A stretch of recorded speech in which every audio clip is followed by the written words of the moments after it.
the term solo ager is new and deserves a new respect for people who choose to live solo and not use the word single in reference to not being married.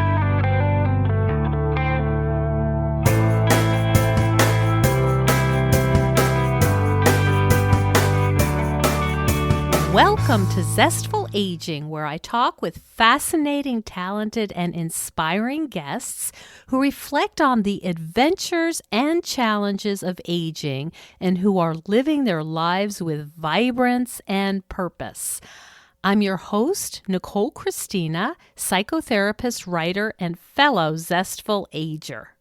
And if you like this podcast, you'll love my companion courses, Zestful Aging, Simple and Sustainable Habits for Health and Longevity, and The Wisdom of Mindful Eating. Now, for 1 month only, I'm putting both of my online courses on a radical sale.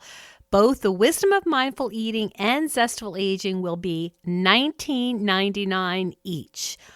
Both of these courses have received rave reviews. They're fun, straightforward, and have the ability to change your life in the direction of more peace and less stress about eating and around aging.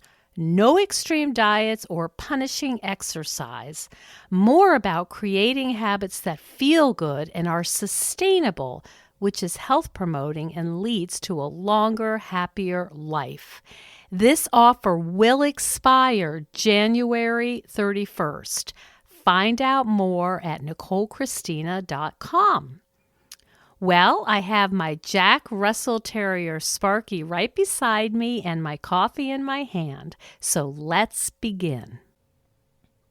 We have a great show for you today. I'm going to be talking to Joy Loverde, who is the author of Who Will Take Care of Me When I Am Old, and the bestseller, The Complete Elder Care Planner.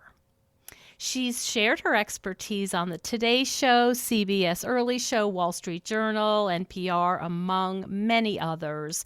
And Joy serves as a mature market consultant and spokesperson for some of America's best-known companies and associations. And she's known widely in the industry for her energy and passion. Many people have mentioned your name to me, many guests, and said, you have to interview Joy. Welcome to the show.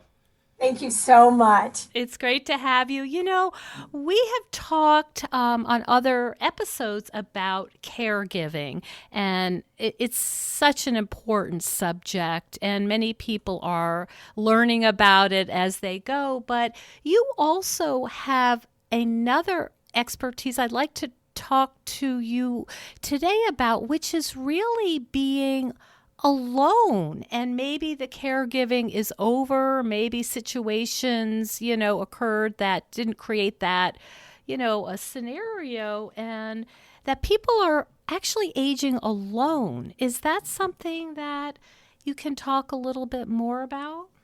Well, if we all live long enough, we will all age alone. So it's either people who are never married, separated, divorced, and widowed might come into that category right now. But as I mentioned, do we see ourselves aging alone in the future? And if we're going to plan ahead, are you planning on the longevity and the possibility of living as a solo ager? Mm-hmm. And what are some of the challenges that solo agers might have that maybe other people don't?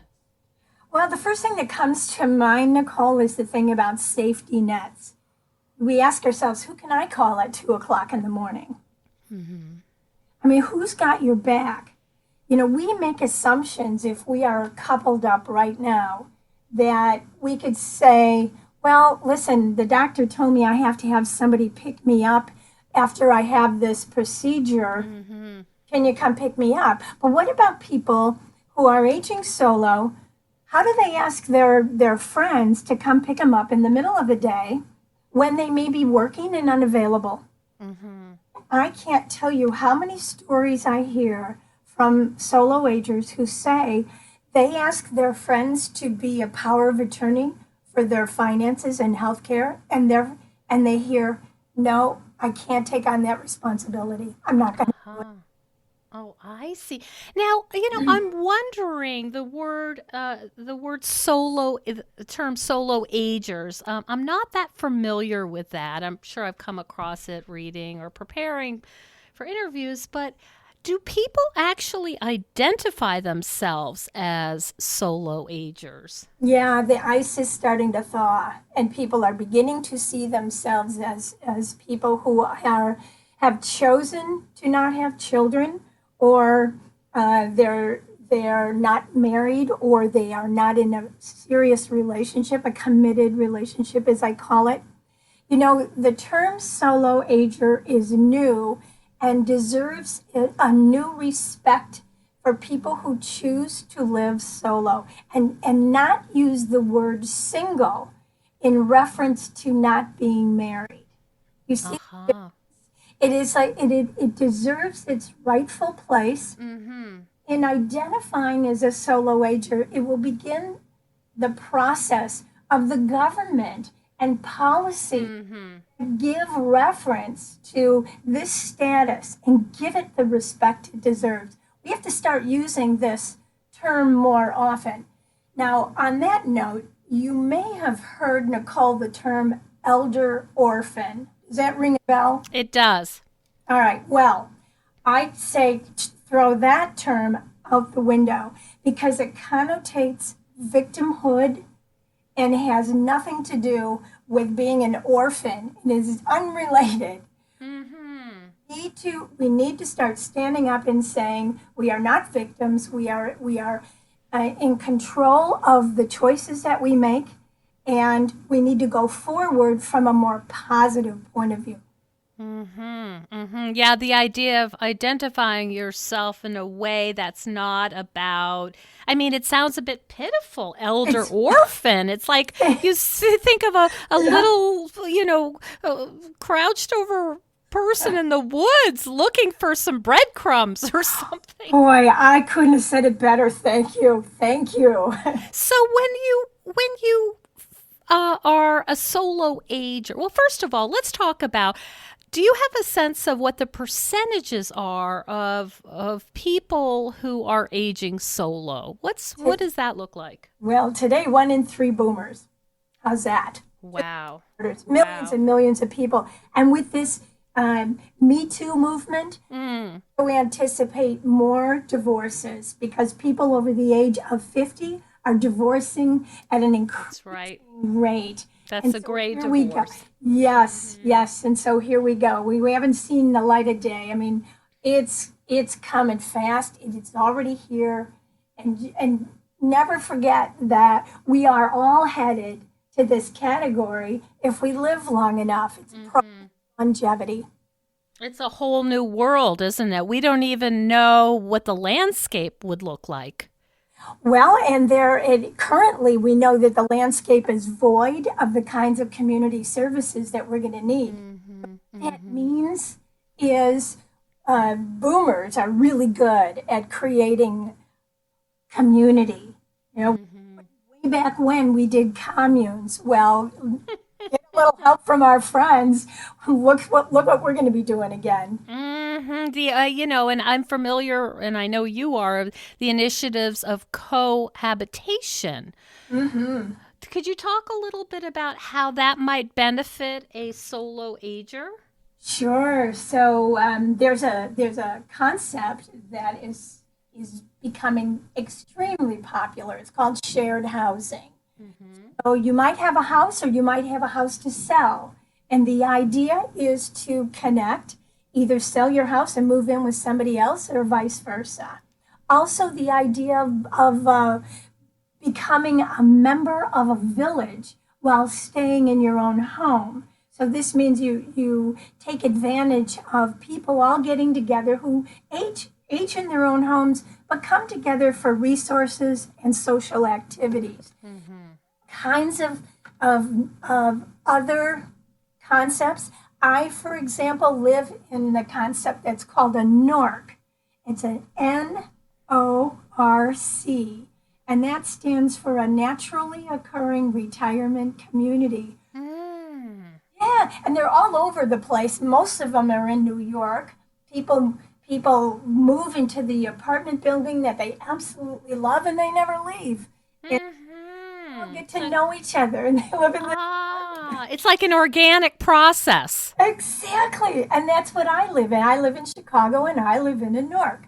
I know many, over half of my neighbors I see all the time, and we take care of each other. It's such a beautiful concept, actually, and I think I don't know the whole anthropological history of it, but it seems like it might be something that is very very ancient as well, Oh, sure, sure. I mean, like a kibbutz. right. Hmm. Hmm. So, in your perfect world, Joy, knowing what you know, writing, the complete elder care planner. I mean, this material so well, and it sounds like you live it. What would be some of the ideal policies you would implement? Well, I would like to reference the caregivers for just a moment and open their eyes to the fact that they are doing two things simultaneously as they care for loved ones. Not only do they have to make good decisions about the people that they're caring for, but they simultaneously have to protect their own financial and emotional well being at the same time. So, what I'm well aware of now is that we're going to be doing two things at the same time. So don't go dipping into your own pockets just because mom needs a needs a ride and is using your money to use Uber wherever she needs to go. I mean, you have to be really, really careful about knowing about the finances, not only of your parents, but yours as well. Very practical. Very practical. So money, when people ask me, what should I be thinking about? And when you think about all the millions of things I mean, it's just overwhelming. So here it is in order of importance. Money is the first thing. How am I going to finance a longer life? Hmm. Second thing is, where am I going to live? Am I going to move or am I going to stay put? Hmm. Third is getting the paperwork in order, the living will, and so on. Hmm. I see. So it's money is number one, and where am I going to live is number two. Yep, and the legal documents are number three, especially if you are a solo ager. Hmm. This is going to be your power of attorney. It does seem like a real shift in, how we sort of think about this sort of illusion of everyone's in a nuclear family. And I don't know that Mm. we've really allowed ourselves, well, I'm sure, I know you have, and the people that you hang around with, but like, the clients that I see, I don't know whether they have a model to say, this is an option and that's an option. I think some of them are still stuck. Some of us are still stuck in this very maybe traditional idea. And we know that it's not we're losing that. We know that that's old and is has to be addressed. But my sense is that people don't really know. Okay, so if we're not doing this, we're living longer. It's going to look different. Retirement isn't going to be at 65. What are my options? It seems like the new models aren't completely clear to many people yet. Well, that's because many of our advisors are still working on a world that no longer exists. Aha. All right. So if you go to an advisor, let's say you have chosen someone to help you with retirement planning. Even the word retirement is outdated and no. Mm. So that's like clue number one. Well, that's a problem. Our lawyers and our financial advisors are not necessarily up to speed Hmm. world of the solo ager. And as solo agers, we must all get our advisors up to speed. And Mm-hmm. eventually everybody will catch up to each other. But the advice you're getting typically is do you have enough money for long-term care? Well, guess what? What if you have all the money in the world and you do not know that there's a caregiver shortage going on? That people Mm-hmm. are banging on the door to become a caregiver because it's not a job where most people are willing to take on. It's below minimum wage, no benefits. Where are the caregivers? Mm-hmm. So you Mm-hmm. can't give your money away. Does your advisor know that? Mm-hmm. And so, what would you do about that if you were the person who was making policy? What can be done about the caregiver shortage? We're starting to hear a lot about Hmm. that in the media. Making the communities more livable for all ages. Mm-hmm. And so this is going to depend on. It's going to be so unique to each neighborhood and to each city and Mm-hmm. to each government that we will need to make this up as we go along from here on, from the point of view of the solo ager, and that it will take on many different forms, and just like it does in Europe. How do the Mm-hmm. young take care of the old and vice versa? How is this meshed together so that it works for everybody? Intergenerational Yeah, initiatives. Yeah. yeah. How frustrated are you that this information, we know it, right? There's Mhm. documentaries. We saw, coming of age in Aging America. We know what the graphs are. We know about the demographic. And you're saying the leadership, the experts, supposed experts are behind the times. How do you deal with your own frustration about seeing this very close on the horizon, but people not maybe moving fast enough? Oh, they'll never move fast enough for me. That's a given. But I'm not frustrated because I've been here before. When I introduced the concept of elder care back in the 1990s, first went to corporate America and I knocked on the door and I said, "Hey, everybody, wake up. It's Mm. elder care time." And they said, "No, no, no, Joy, it's child care time." And so they began the process of putting all these fabulous child care programs for the employees so they wouldn't leave work.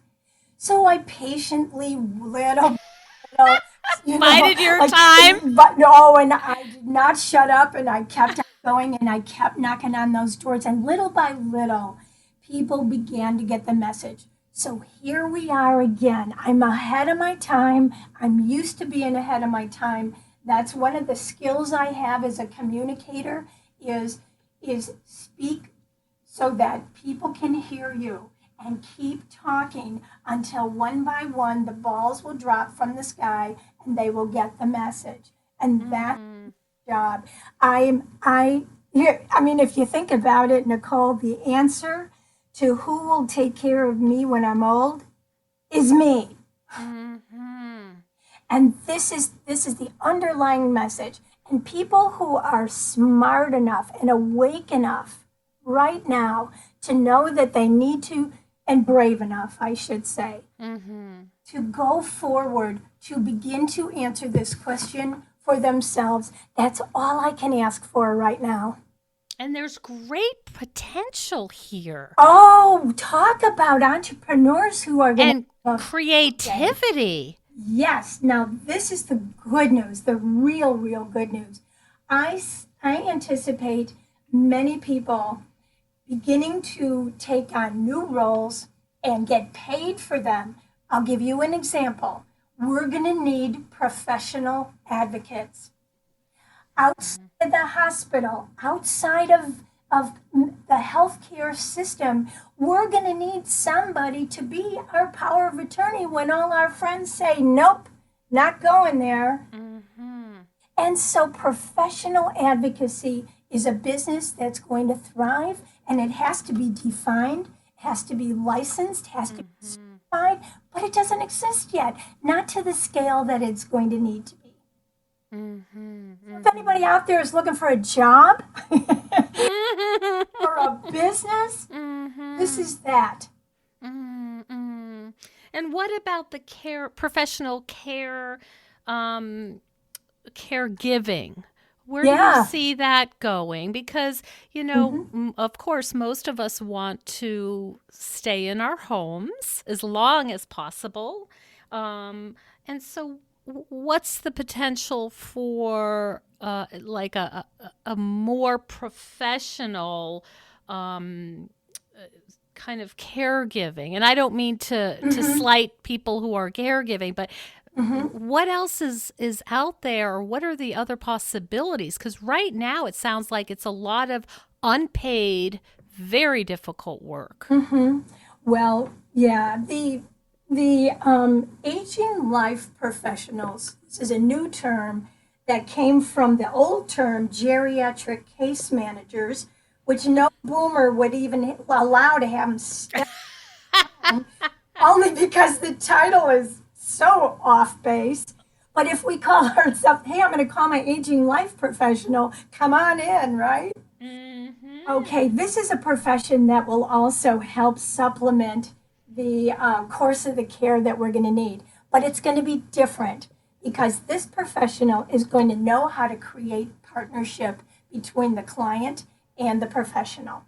So we're, we're all going to have to be more responsible in our aging process. Mm-hmm. Nobody's going to get to sit back and say, do this for me because, as we already mentioned, there aren't even any caregivers to ask them to do this. So the partnership possibilities are going to be endless, but it's true responsibility and accountability on both sides. Mm-hmm. Do you feel like, I know you're so busy, and you were joking with me when we scheduled the interview that you had to do your 10 keynotes before we could talk, and I'm wondering, does it feel like there's not enough of you, or to spread these messages and to enlighten people on what's coming down the road? Well, here's the neat thing that always happens when I'm out on the road and I'm giving a keynote or giving a workshop. People in the audience are there for a reason, and typically they stand up and they become a soldier of the message. So I Mm. don't have any trouble with people spreading the word about my book, about about the work, and they take it on. They take that book and they make their own programs, and they go out and they start doing the same because they begin to realize that we're all in this together. So while my audiences may be small now, small in comparison to the problem, you know, I am completely satisfied with the progress that is made so far because like I said earlier, I've been here before, and waking people up to this need of an aging population is going to take just slow but sure, and little by little people do wake up. I have the history of that. Hmm. Do you have I mean, you've already done a lot of work in this area. You're writing, you're out there in every possible outlet here. But are you would a wish for you be to influence policy directly? Are you someone who wants to be a policy maker? I don't have a political bone in my body. I don't. What I am is highly social and highly motivated when I am with with one person one on one. That's all I can do. And when I see their face light up, that then I've done my job, and then I move on, and then I do it again and again and again for thousands of people in an audience, or for one person at a time. And that's my motivation. I am creating change one person at a time. Hmm. Real And change, you And would know. would we have been able to predict this if we knew Joy in high school or in your earlier years? Would we say, "Yep, that's what she's going to go do, create big change"? um, well, yeah, actually, the time that I was awake to the problems of an aging population did indeed happen when I was in high school. And so I began this early on. And so perhaps those who were close to me saw that I was here to make a difference. Been like this all my life, yeah. And they were happy because I had so much energy and I needed to put it somewhere. Mm. How do you keep your energy high, Joy? I'm very careful about what I eat, what I drink. I practice yoga. I get enough sleep. I know how to sleep on airplanes, and I eat right. Mm-hmm. Mm-hmm. And so you're very cognizant of what you need to do to keep the messenger in good working order. Absolutely. I wish I suppose if I'm frustrated about one thing, it's the fact that more people don't do that for themselves. And Mm-hmm. they just, they don't take good care of themselves. And I don't get that. So that's my one frustration that I could name. Mm-hmm. And I'm curious because it's so important, and I can hear your passion, and I know it's such a big part of your life. Are there times when you just have to sit and watch Netflix or do something more, I don't know, mindless or just fun for the sake of having fun? Yes. And you already named my favorite thing to do is hole up in bed with Netflix and my phone, and I got the covers over my head, and I'm watching so many fun things like how to decorate your boat. I mean, things that I know nothing about. I'm watching turtles mating, and I was like, oh, that's what's going on. So, how do you choose your shows? What are the things that you're drawn to? It sounds like aquatic life in one way or the other. Nothing serious, No. just mostly creative. Mm-hmm. Love science. I like to know what people are thinking about regarding going to Mars. Stuff like Mm-hmm. things that really get me out of my world. I'm also, um, importantly, I'm very careful about who I hang out with. And I know as a social worker, you would appreciate who are my close people, family and friends. That's really, really important. I don't have anybody in my life that invalidates me. I have a lot of people in my life who are fun. And my husband, especially, is really good at saying, hey, let's go to a movie. And knee jerk reaction is, oh no, I can't do that. You have to work. I have Yeah, I have right. 10 keynotes coming up next week.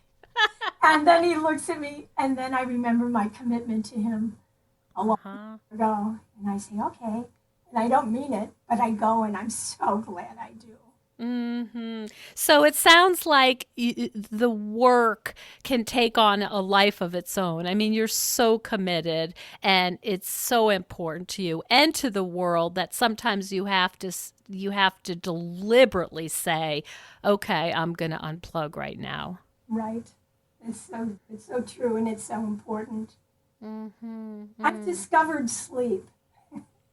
I didn't know about sleep until about 2 years ago when I finished writing the last book. I didn't sleep much before that. And then I said to myself, Joy, you are going to reward yourself by getting sleep. Hmm. Sleep. And so now I love it. I'll go to bed at 8 o'clock and sometimes not turn on that Netflix and just, just go right to sleep.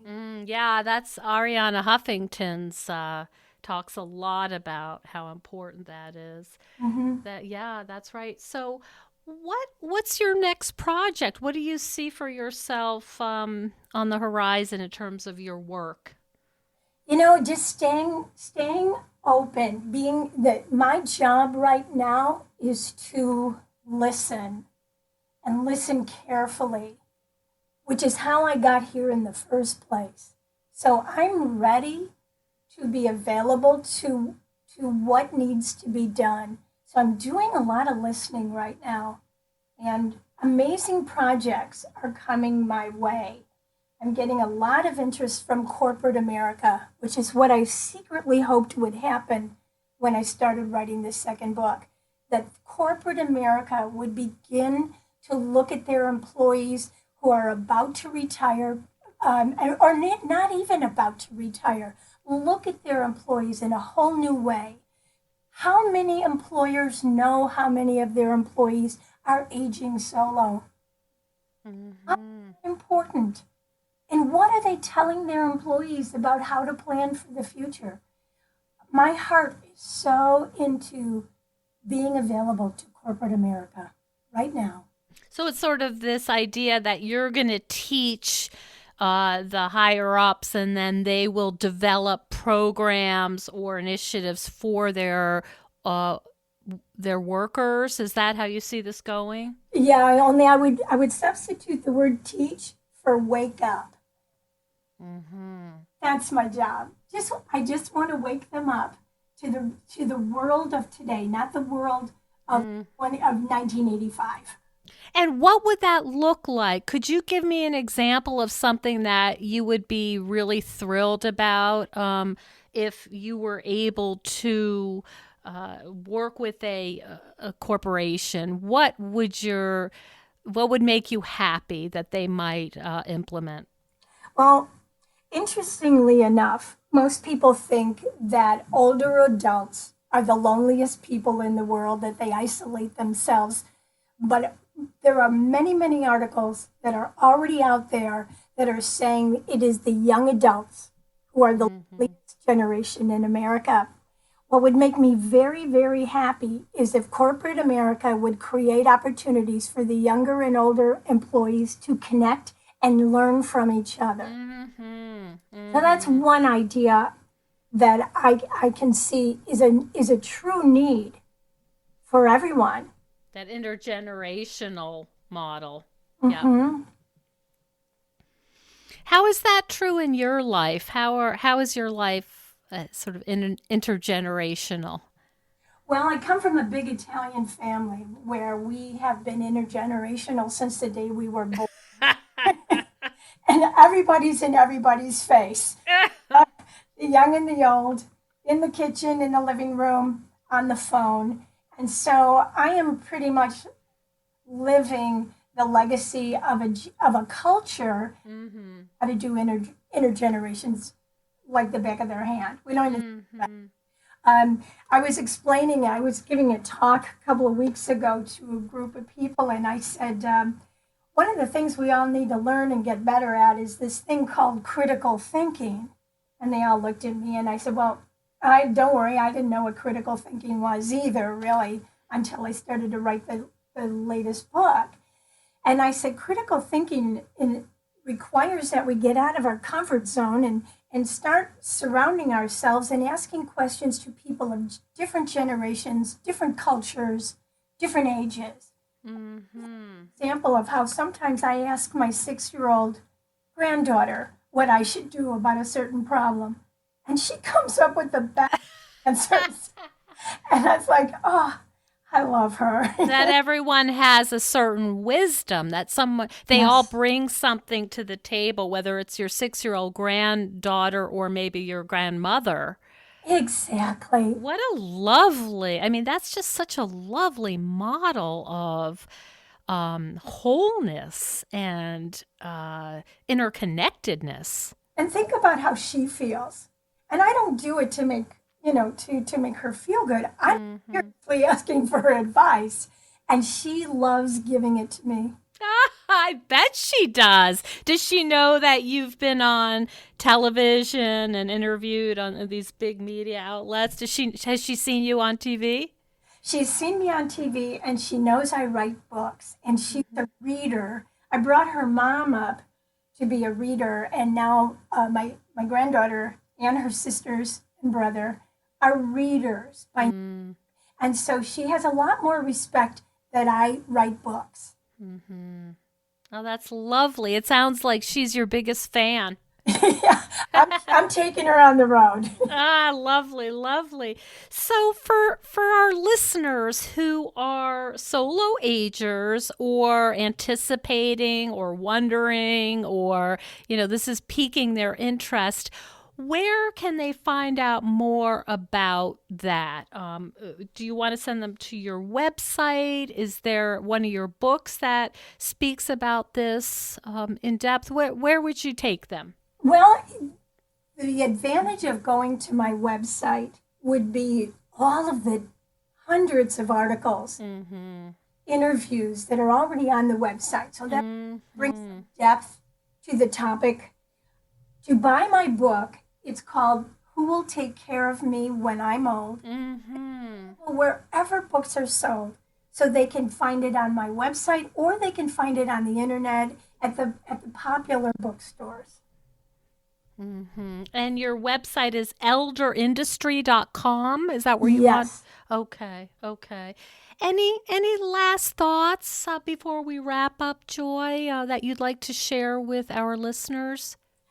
Just that your listeners will not forget to take good care of themselves because we really need to do that and to find a way to be brave to go forward into the future. Mm-hmm. It's a new future. Yeah, sure is. Mm-hmm. That's lovely. Thank you so much for sharing your wisdom and your passion and energy. It's a subject that I'd like to learn more about as well. It's really important, and I know that my listeners will appreciate it as well. I can't thank you enough for having me. And I love your questions and I love talking with you. So thank you so much, Nicole. Thank you so much for joining us on Zestful Aging. If you like the podcast, please share with some of your friends. I love to hear from my listeners. Send me an email at NicoleChristina.com. And please consider becoming a patron of the show. You will get access to exclusive bonuses and you will be part of the Zestful Aging community. Keep us going strong. Go to patreon.com/zestfulaging. See you next time for another episode of Zestful Aging.